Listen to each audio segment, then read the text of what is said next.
Hi,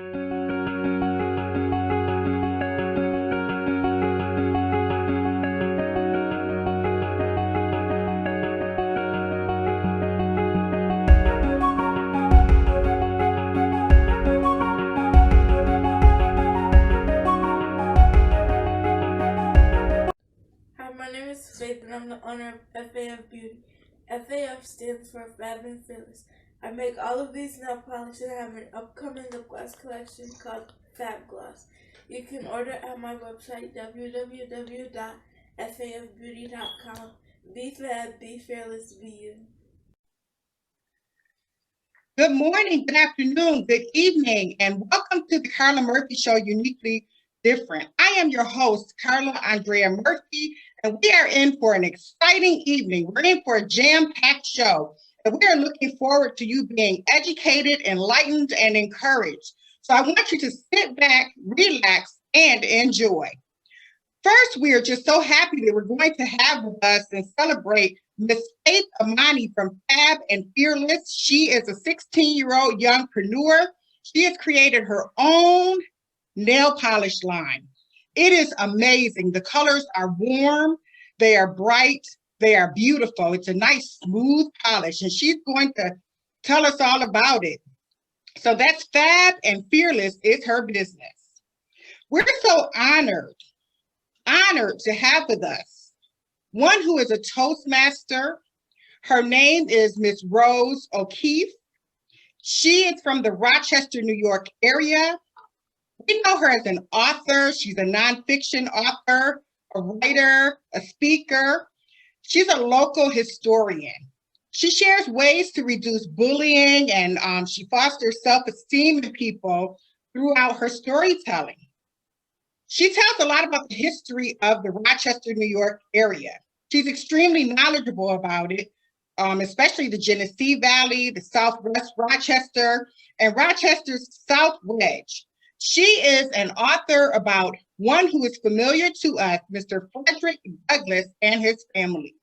She writes about Mr. Frederick Douglass and his family in the Rochester area. So without any further ado, thank you so much for joining us. And we are now going to hear from Miss Rose O'Keefe. Good evening, Miss Rose. Thank you, Carla, and thank you, other people on the show. I grew up, and I'm the fourth of 7 children. I grew up in a white, middle-class Catholic family, and we read a lot. When I was in 7th grade, my mother was head of our parish library, and of course, we had to help her, especially on Sundays after Mass. And one of the books that made a huge impression on my life was, if you can see this, it was a biography of Martin de Porres. And back in the 60s, he wasn't called a saint yet. He was called Blessed Martin. And he was one of my mother's favorites. She prayed to him all the time. And when I read his biography, it touched me very deeply. And it really stayed with me for life. He is the patron saint of interracial justice because he was Native, Black, and European. And in 7th grade, that must have gotten stuck in there because it stayed with me for life. But I also grew up, we had Catholic missionary magazines that showed where priests and nuns were all over the world, every continent, every culture, sharing faith and bringing education to people all over the world. So I grew up with that model of faith showing that we are all children of God. It's in there. It is in there. When we moved to the South Wedge, at the time, 40 some years ago, this neighborhood was not in good shape at all. And the house that we bought that was very affordable was what you call a total fixer-upper. I knew zero about Frederick Douglass when I moved over here in the late 70s. And when our children went to 12 school, I just remember when our daughter was in 4th and 5th grade for Black History Month, she always did Rosa Parks. We didn't know that the Douglas family lived on the site of 12 school where both my children went to school. Never learned about it then, learned a little bit about it later. And then when I wrote my second book, I knew just a little bit more about the Douglas family. That they had there was a family house on Hamilton and Bond in this neighborhood. That was just coming out in the news. By the time I did my third book, I kept learning, learning. I'm a nosy person. If I get interested in something, I want to know more about it. I kept going. I just kept learning. And by the time I did this one, I had enough to fill a book. So there's my book. And my focus on them was always on their family, because once I found out that the Douglas family house was where 12 school is, I just wondered, what would it be like to be a kid in that family? I cannot imagine what it would have been like, but I made a good guess, and I did write, let's see if I get it without the glare. I did write a fiction story called Special Delivery, and it features Lewis Douglas because I needed a character of exactly the right age in 1851 when the family moved from Alexander Street to South Avenue. So I made a whole story about it because I thought, can you imagine moving when the Underground Railroad's going on? Oh, yeah. I don't know how much time I've taken up, so I'm going to just show you. This is a hefty book that I got it for $15 in local history in Rochester when it came out, 2018. This is an astounding book of collected letters of the sons to the father and a little bit to each other. And I've gotten awfully fond of Lewis over the years, and it shows there are pictures in it. I highly recommend this book. I've always focused on the family because I saw that whether Frederick Douglass was in town or not, the family was here. They had to deal with, oh my gosh, chores. They had wood stoves. They were very into learning. They had tutors to make sure that they learned, but some of them went to what was 13 school on Gregory Street briefly. They had a rough life. The more I learned about them, it was humbling. They had a hard time. And yet, when I read about some of the hassles they had, I just go, man, that sounds exactly like me and my kids. And when Douglas came back from his book tour in England, Ireland, and Scotland, he was convinced there's one family, the human family, and that's the one that he belonged to. And I appreciate that. He was not brought up with his astounding statement, right is of no sex, truth is of no color. He had the exact opposite experience and yet came to that conclusion. Partly through faith. He had a very, very strong faith that carried him through so much, and so did the family. And my thing with them about my fiction book is, well, I was Catholic. They were maybe African AME Methodist, but they were strict. And in some ways, strict families are a lot alike. And I was able to see past some of the obvious differences to our common bonds as families doing our best to raise our children so that they are sane and healthy and productive in a complicated world. Our world today is just as complicated as theirs, and that is what humbled me. So, good enough for me? Miss Rose, thank you Anything so else? much. Thank you so much for sharing your story. I would like to know, how long have you been an author? The first book, Rochester South Wedge, came out in 2005. And then Southeast Rochester, I tell people I actually recommend my second book over the first one because it has a wonderful history of the city. So much of what the city used to have has been torn down, and it's, all the farm fields or whatever are now housing tracts that, people think they've been there forever. No, they weren't.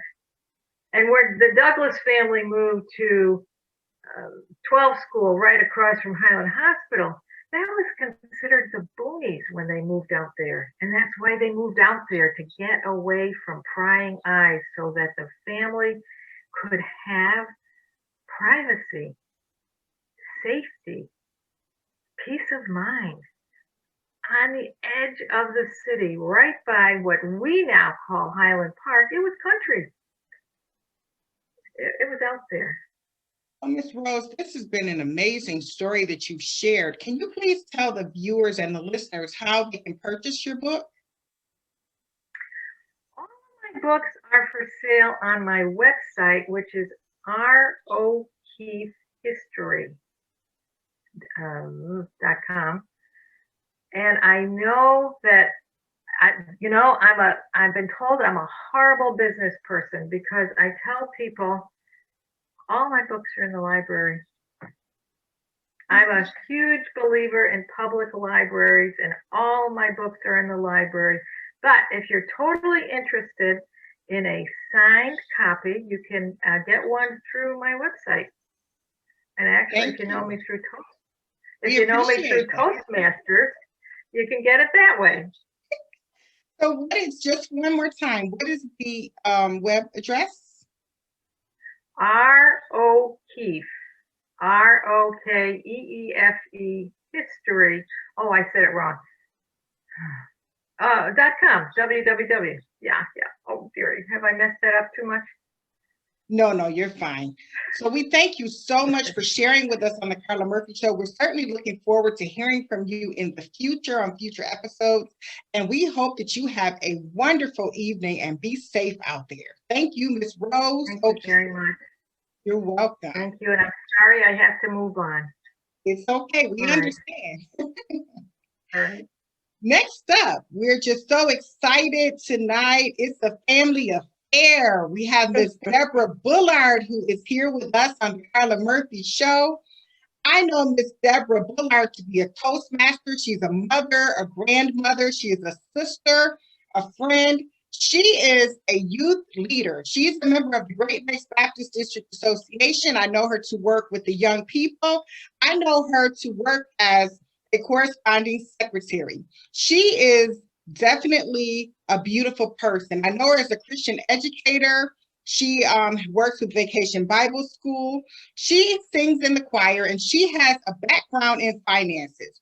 We are so happy to have Mrs. Deborah Bullard here this evening, and it is a family affair. If you know Miss Deborah, when you see Miss Deborah, you see one of the family members also, and particularly that dear sister, Miss Cindy. So we're just grateful to have you here, and we are in your hands. Miss Deborah Bullard, take us away.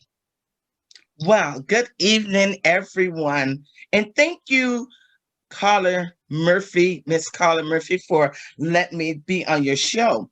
First of all, I want to give honor to where honor is due. That is the Lord and Savior Jesus Christ. And when we think about family, my dad, Willie Bullard Sr., and my mom, Willie Mae Bullard, were the arche of our family, the hierarchy, I would say. They're both deceased. But when we think about family, my mom and dad would always have everyone over, and they would say, well, and they call my dad Sonny. Sonny, what do you want me to bring? Just bring yourself. Years and years ago, dad will cook, he will barbecue, and mom will cook in the kitchen. And everyone would come over. And I remember my cousin said, I recall us having those dinners. And Uncle Sonny, Uncle Sonny never ever charged us for anything. And that was something that my parents had instilled in me. So when they passed away, we had made a pact. We said that we're going to make sure that that tradition does not go by the wayside. So, and we had started, this was pre-COVID. We had started once a month on Sunday after, service. Everyone would make a dish. It was like a potluck. Everyone would make a dish and we would fellowship. Man, we would play spades, we would play cards, we would play bingo, and we will all socialize together as family because family is very important. And so since COVID hit, COVID has hit so many areas in our lives. And my daughter, and I'll say myself too, I started a conference call for the family just to get to see, what you're doing, how you're feeling during this pandemic, which has hit us so hard. I'm so used to being in a crowd. I'm so used to being face to face and being able to touch and hug. We're touchy feely type of people.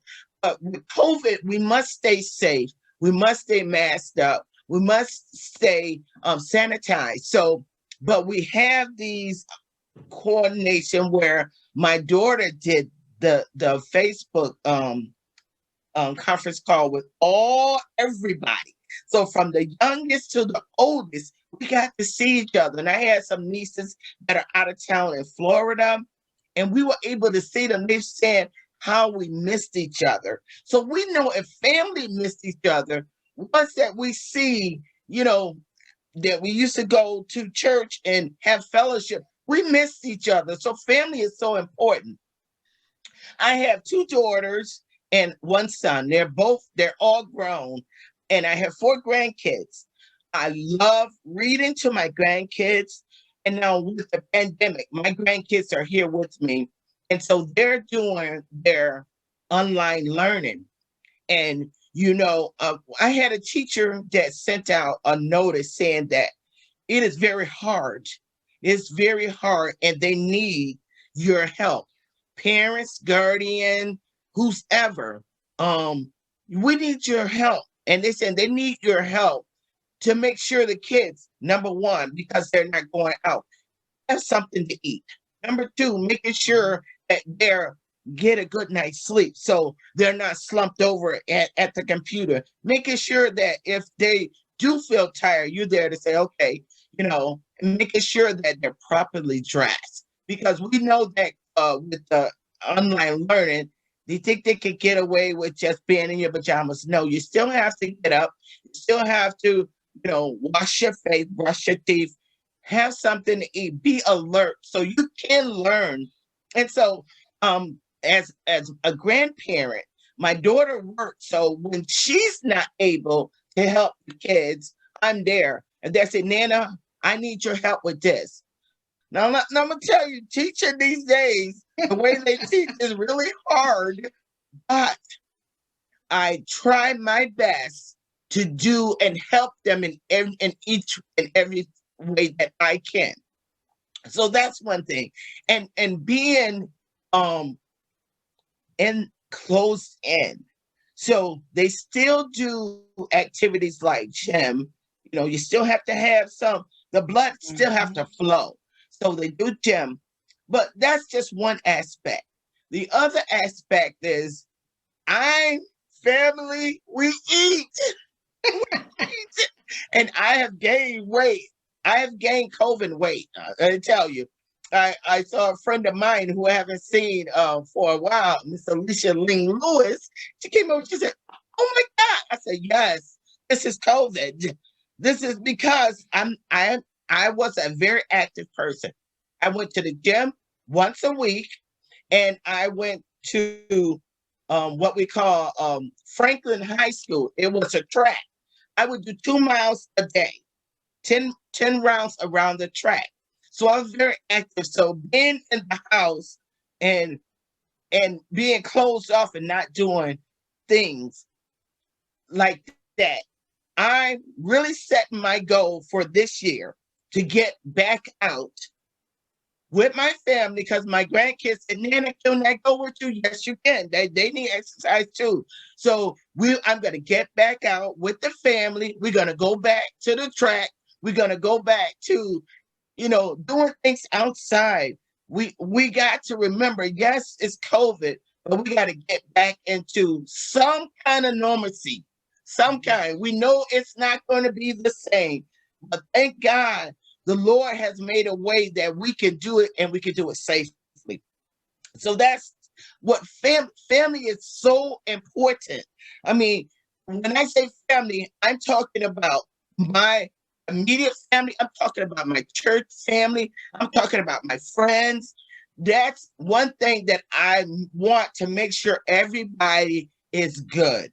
So I don't not a person that puff myself up, but I'm going to tell you during this pandemic, I chose my girlfriend who lives in Monroe, Louisiana, and her sister who is a minister. She also do Bible studies, which I'm going to go on after your show.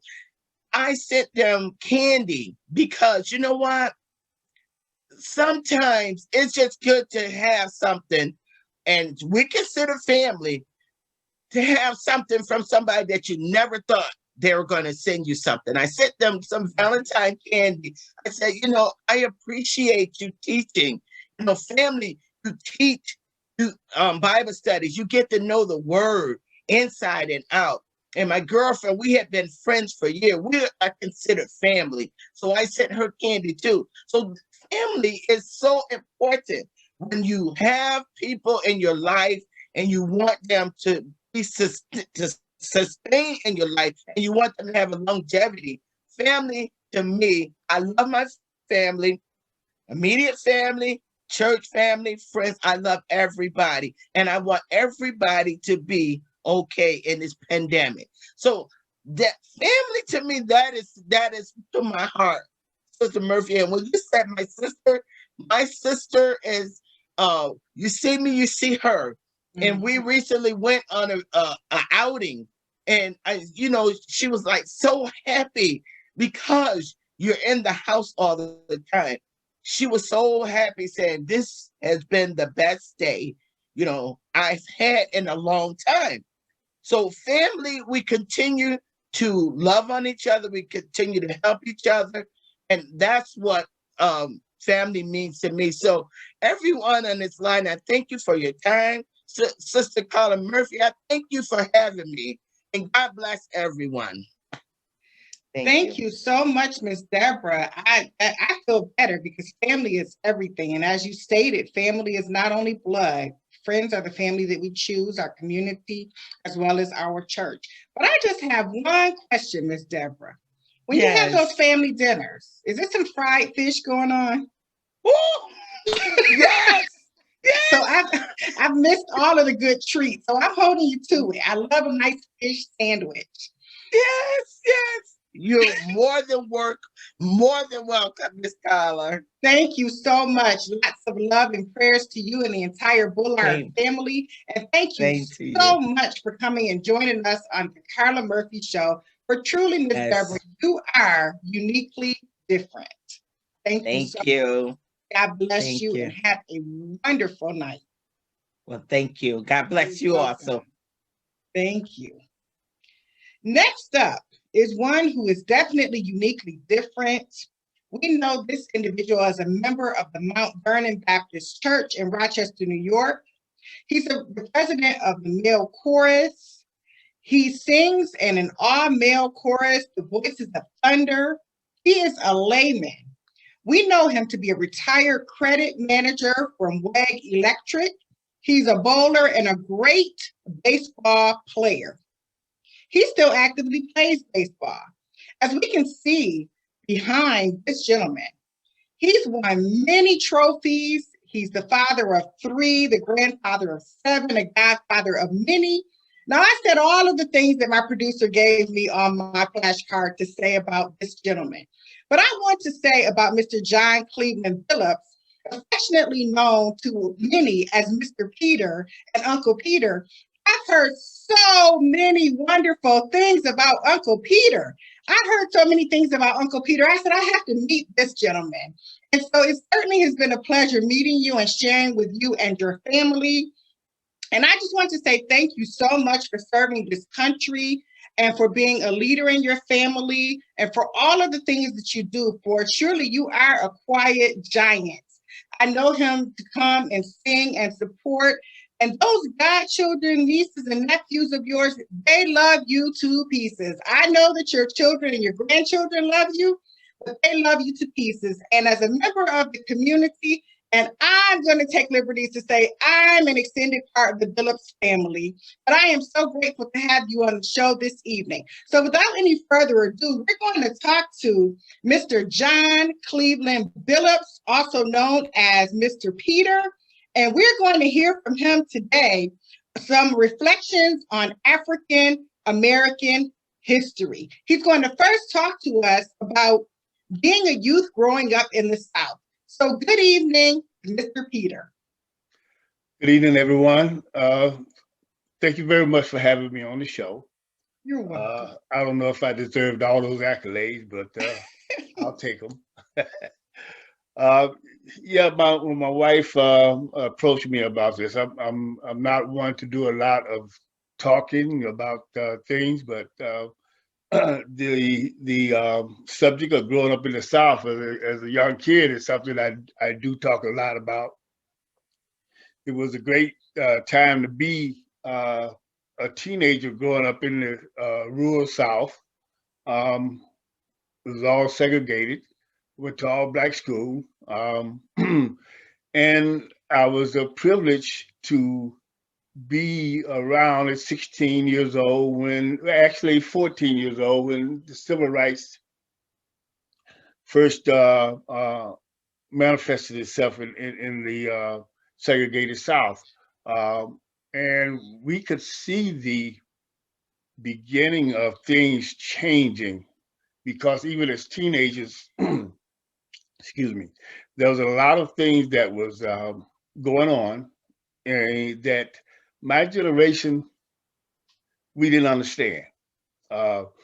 We didn't understand why our parents was being treated as they were being treated differently. And it was things that we wasn't happy with. So we were always listening to discussions about, and these are discussions that we used to have in church on Sundays about Black people getting together, making a change. So when the civil rights first hit in the 60s, we heard all these people that would come and speak to us young Black youth about making a change. So quite naturally, we were eager to join the protests.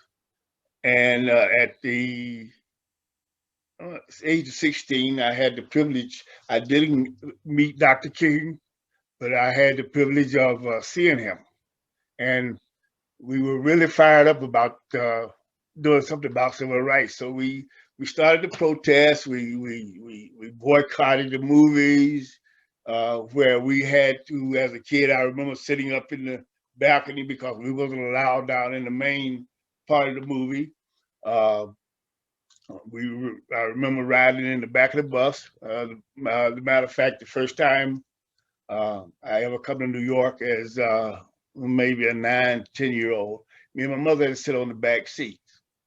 uh, from Alabama all the way to New York. So those are things that my generation wanted to change.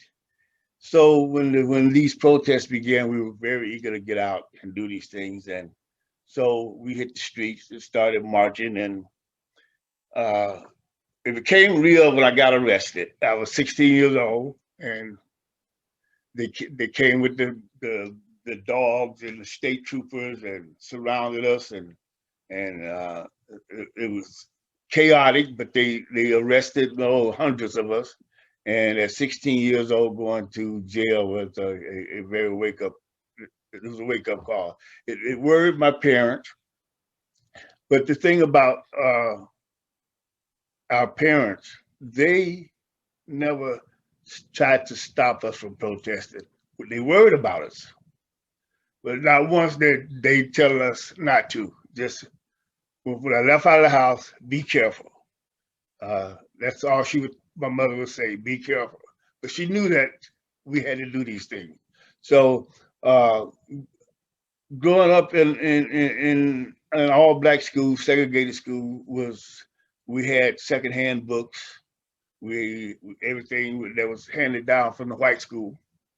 Um, we had to play sports on the nights that the whites was not playing because we had to use their facilities. Um, so it was very it was a weird time.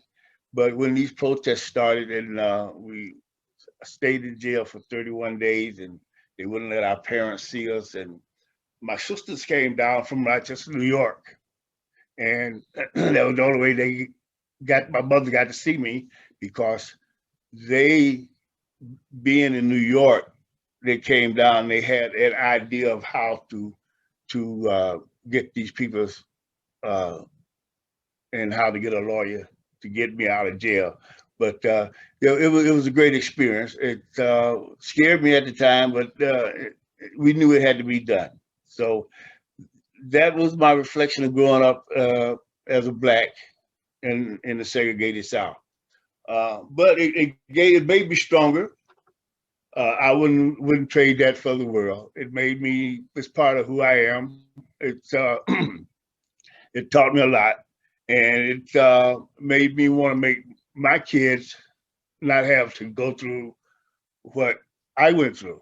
So when I talk to my kids about my history, I do it because I want to make them better. I don't want them to forget what other people went through for them to be where they are.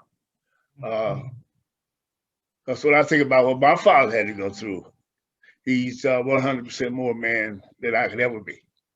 For him to have to go through what he went through to be able to raise a family, we didn't know we were poor. I mean, the man worked from can't see in the morning to can't see at night. It was his hours, and he did that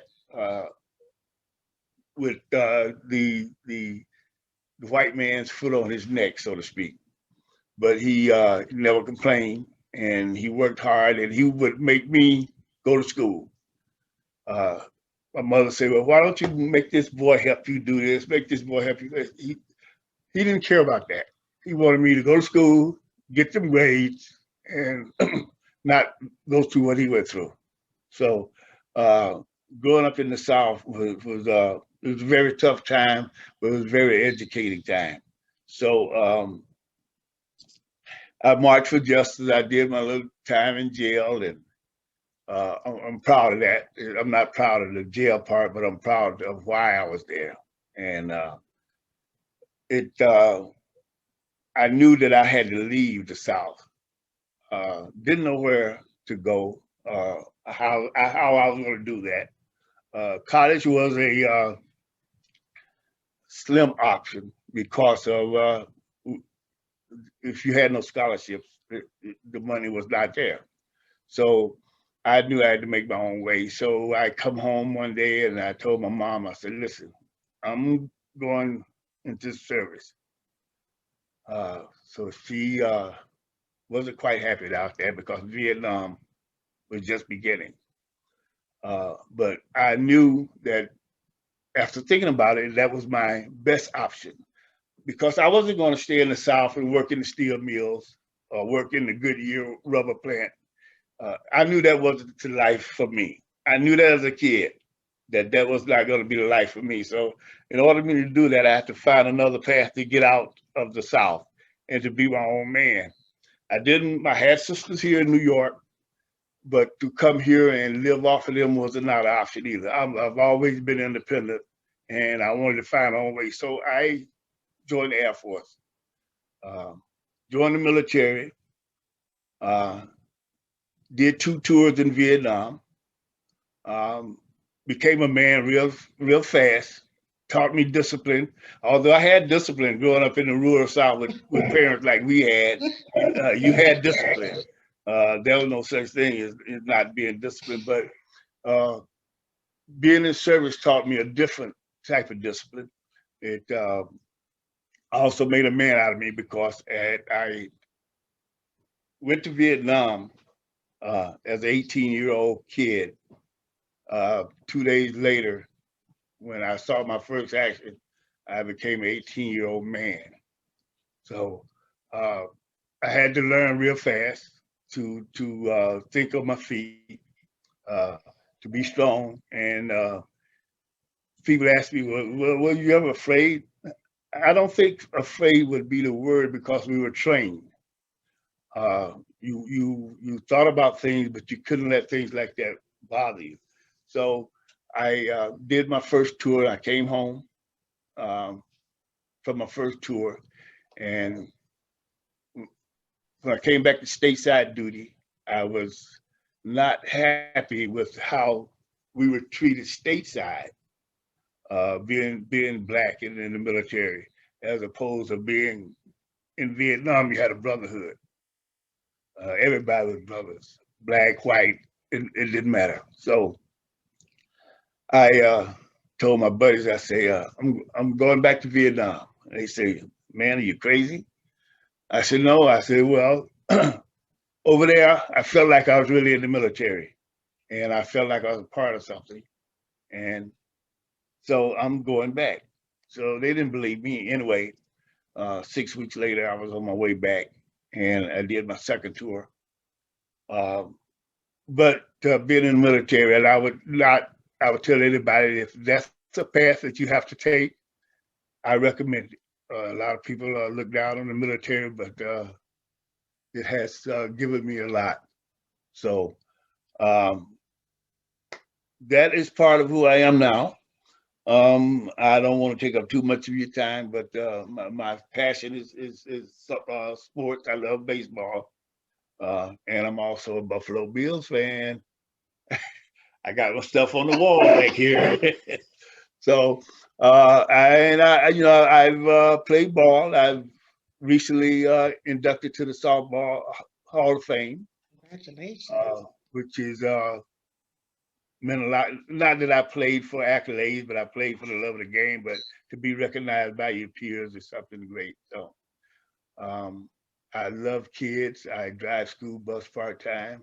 Um, so, I'm glad you want to hear my story. And if there's anything I could help you with or help anyone with, feel free to contact me, and I'm always available. And thank you very much for having me on the show. Mr. John Billups, thank you so much for taking the time to share with us on the Carla Murphy Show. Truly, the history is rich, and please continue to tell your story. And we know that as humans, that's how we grow, and that's how traditions can be carried on, and that's how we learn our history. For certainly, people have made so many sacrifices for us to be where we are, and it is truly important for us to always remember and to reflect. So thank you for sharing some of those memories with us. And truly, thank you for sharing the Billups family with me and with the community and with the world, because they are spread out abroad and they've been a blessing to so many. So thank you so much for joining us tonight on the Carla Murphy Show. And we look forward to hearing again from you, Mr. John Cleveland Billups. Thanks for Thank having you. me.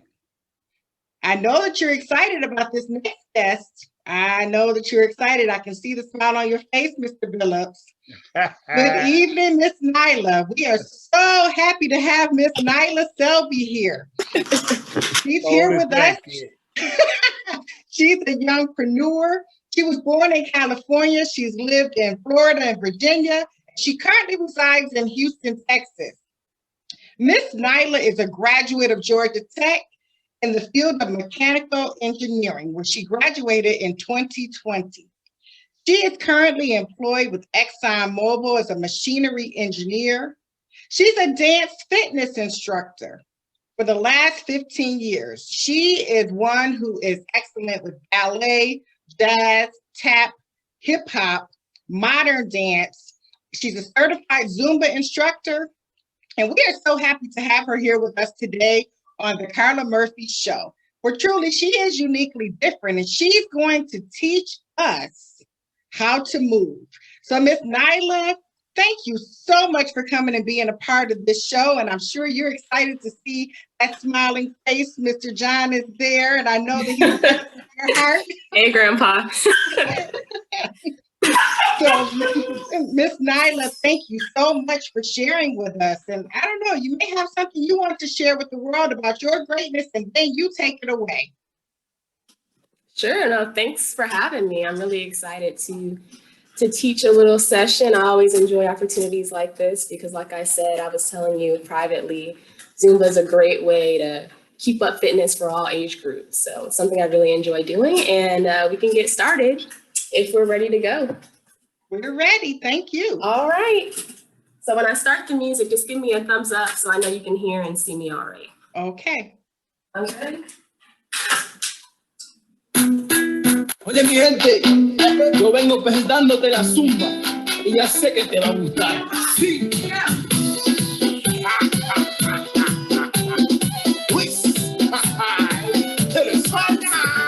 Zumba, tout le monde danse la zumba, on est compris sur la zumba. Zumba, lo que traigo se llama zumba, lo que canto se llama zumba. Pour la café yo wine, on est un son de qualité.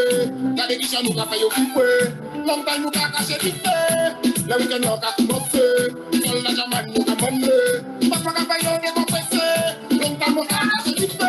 Yo no sé por qué esa música me está volviendo tan loco. Okay.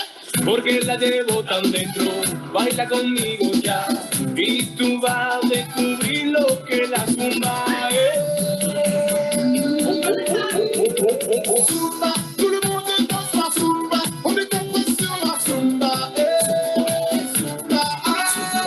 Zumba, lo que traigo se llama zumba, lo que canto se llama zumba. Ahí la tiene tu cosa buena. Algo nuevo para mi pueblo y el mundo entero, ¿vale? Nous la café yo wine, on est en son de qualité. La déguisation nous café yo pipe, longtemps nous qu'a caché vite. Y'a des chaleurs, café yo danser. Y'a des chaleurs, café yo pipe. Quiero ver toda la gente bailar, quiero ver toda la gente gozar. No puede resistir tú a la zumba. Zumba, tout le monde danse la zumba, on est compris sur la zumba. Zumba, lo que traigo se llama zumba, lo que canto se llama zumba. Zumba, tout le monde danse la zumba, on est compris sur la zumba. Zumba, lo que traigo se llama zumba, lo que canto se llama zumba. Que lo baile, blanco, negro, hasta el mundo entero, que lo baile también. Ajá, ok. Zumba, soyez prêts pour la zumba, ici c'est la zumba, la nouvelle danse c'est la zumba, ce soir c'est la. Zumba, tout le monde danse la zumba, on est compris sur la zumba. Zumba, lo que traigo se llama zumba, lo que canto se llama zumba. Zumba,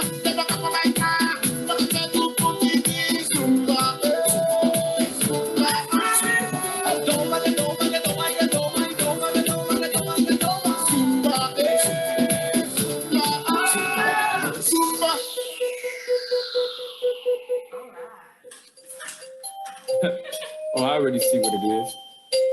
He thinks he's a gangster. Call it gangster, cause you did time. Well, listen, you're gangster. Don't cross the line.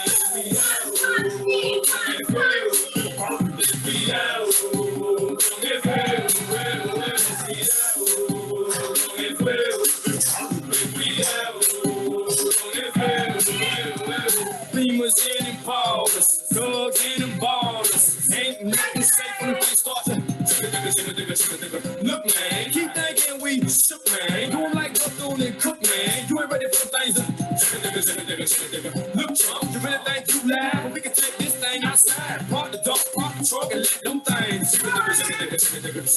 Gangster, cause you did time. Listen, you gangster, don't cross the line. We out.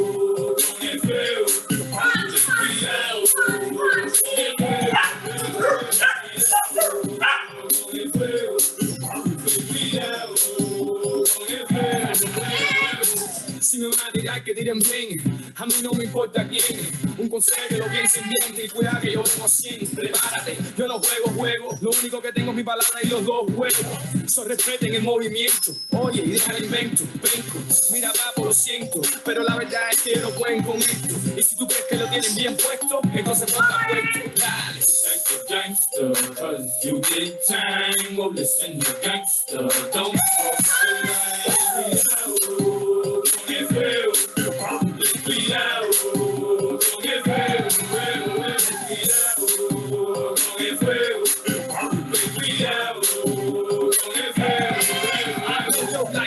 Them day kind of boys ride Chevys with the pipes out, and they get to put the pipe back. My question is, who the fuck on the pipe game? Well. When you ride by the blocks and overlock, all they scream is yeah. Este cubanito no es Willy Chirino, pero ya él llego. It's my turn, my grind. If you think it's a game, play with it right. Think you're gangster, cause you did time. Well, listen, you're gangster, don't cross the line.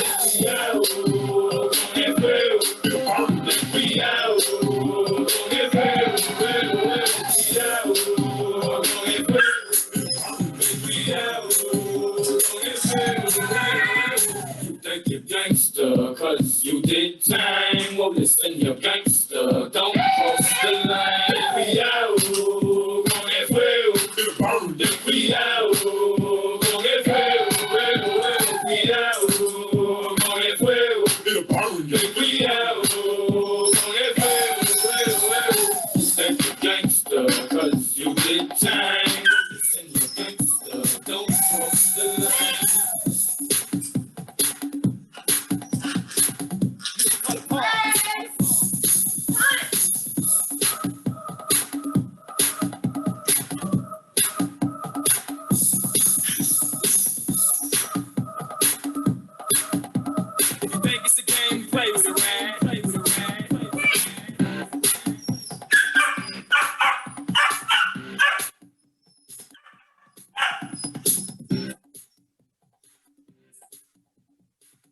Nothing saying, just start saying.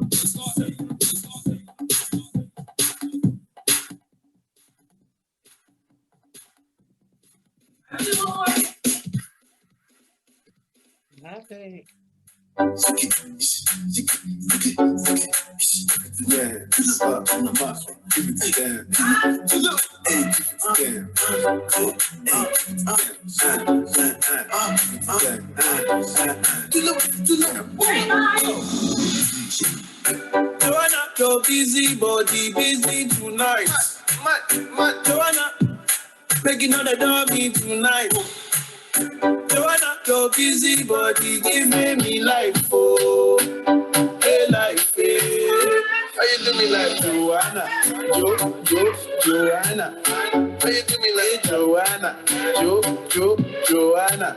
How you gonna do me like Joanna, Joanna? Hey Joanna, Joanna? Ay. Hey, how you gonna play me like Drogba? How you gonna do me like Drogba? Oh, DJ Drogba, hey, DJ Drogba. busy body, busy tonight. Joanna, making all the dummy tonight. Joanna, your busy body giving me life, oh, hey life, hey. How you do me like Joanna, Joanna? How you do me like Joanna, Joanna? How you gonna do me like Joanna, Joanna? Hey Joanna, Joanna. Joanna, why you do me just like that? I go give you all my love. Love me too, I love you back. Joanna, you be the man damn sugar. Man damn sugar. Oh, hey. Give me your goodie bag, I want your goodie bag, baby. Give me your goodie bag, I want your goodie bag, baby. Big package, hey. How do I manage? Hey, you gon' make me turn savage. Hey, body cause damage. Hey, Joanna, Joanna. How you do me like Joanna? Joanna. How you gonna do me like Joanna? Joanna. Hey, Joanna. Joanna. Hey, how you gonna play me like Drogba? How you gonna do me like Drogba? Oh, DJ Drogba. Eh, DJ Drogba. Hey, give it to Dan, hands up. Give it to Dan, hey, give it to Dan. Give it to Dan. Hey, Dan. I love it. I love it. I love it. Thank you so much, Miss Nyla Selby, all the way from Houston, Texas. But certainly she is a mover and a shaker. And we thank you so much for sharing with us on the Carla Murphy Show. And truly, you are uniquely different. An engineer and a dancer. And I just love it, love it, love it. And I had to have this other face to come on so that you can see this Miss Brenda Phillips, my producer. Miss Brenda, did I do all right with my introduction of Mr. Phillips this evening? I didn't know who you were speaking about until I saw the face. I said, oh my, that's my roommate. Oh my God, I didn't know he was into all of that. But quite an interesting old man you have there. Very, very interesting. Thank you so much. I tried to follow. That's part of my legacy. You guys just saw dancing there. I'm tired. you wore me out, kid. That makes two of us, Mr. Phillips. But I know when I would go to Zoom, they would say, if you can't do the moves, just move. The important thing is just move. So, Miss Nyla, I tried to do what I could from the chair. Okay? Yeah, I gotta go. Yeah, I just want to say, Nyla, I miss it. I used to take a Zoom class once a week, and when pandemic hit, I couldn't do it anymore, but I miss it and I love it. You did an awesome job. Yes, she did. Yeah, let us know when class starts. Well, now, Miss Deborah, because you can watch the Carla Murphy Show uniquely different, you can share with your friends and your family. We've had such an amazing show tonight. And I am just so thankful to each of you for taking the time to come and share. And we wanted this to be a special moment because we know that Miss Brenda, Miss Deborah, Mr. Phillips, Miss Nyla, they're all connected. And we're truly all connected as one. And we know that family is important. It is a family affair. It is always good to look back and to remember. And so thank you from the bottom of my heart to each of you. And for anyone who's looking to share about their greatness, the Carla Murphy Show, uniquely different, we're here to feature you. Please call me at area code 716-553-3109. Again, 716-553-3109. Or you can email me, Carla Murphy, uniquelydifferent@gmail.com. I'm also on Facebook, YouTube, Instagram, Twitter, LinkedIn, and I look forward to hearing from you. So God bless you all. Have a wonderful night. Until we meet again, the Carla Murphy Show, uniquely different. Bye. Yeah, night.